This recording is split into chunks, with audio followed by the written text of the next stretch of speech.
5:19 p.m. May 29, 2018. Justin Caruso, senior media reporter, longtime conservative comedian and entertainer Dennis Miller recently chatted with the Daily Caller. He commented on today's political scene, President Trump, and the entertainment business. "I don't care if they go after him every day. We'll see if that'll be for 4 years or for 8 years, he said. "All I know is that if Trump keeps doing things like he did today, there's a whole contingent of Americans out there who, if they get a phone call in the dinner hour from a pollster asking them if they like Donald Trump, they've seen enough to just zip it and say sorry, I'm eating, or hang up the phone, or they don't want to get on the Lois Lerner, I'm a patriot, audit list, so they just shut up.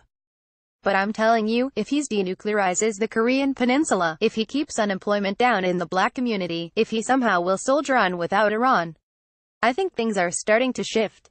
They can talk about Stormy Daniels and the Russians all they want, but I think people are starting to look at Trump and say, my God, I cannot get up every day and hear this guy is Adolf Hitler. He's doing some good things," Miller said. "Sure, he's crass, but let me say this about Trump. Like many people you meet in life, I think Donald Trump's outer voice is actually an accurate depiction of his inner voice, and I think the American population sensed that Hillary Clinton's inner voice and outer voice have never even had a cup of coffee together, and I think that's why he's the president right now." Santa Barbara, CA, in November 6, comedian Dennis Miller at Stage 9 Studios in Santa Barbara, 2007. Photo by Amanda Edwards. Getty Images for Versus. Miller also talked about sexual scandals and Bill Clinton.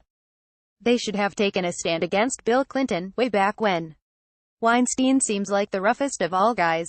When you think back on Clinton though, when you think back on Juanita Broaddrick's allegations against him, and you think that back then that Clinton by and large was given a huge sort of pass on this, and only when the articles of impeachment were filed was anything brought up.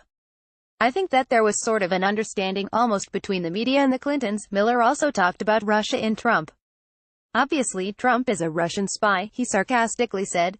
"Sent here at age 16, put in a Russian front private school, in upstate Northeast Corridor, only to be summoned into Manhattan at 18 to chase and hit everything that moves on the Upper East Side and the nightclubs until he accumulated 12 zeros after his name. Only 2 years to go, have Putin flip the red gleam on him and activate the ghost in the machine.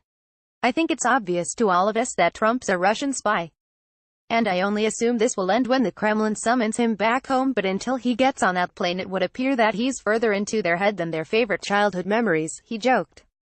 Burbank, CA, October 5. Comedian Dennis Miller, L., appears on The Tonight Show with Jay Leno at the NBC studios on October 5, 2004 in Burbank, California. Photo by Kevin Winter. Getty Images. Dennis Miller currently hosts the Dennis Miller Option podcast. Janie Reynolds and Mary Peoples contributed to this report. Follow Justin on Twitter.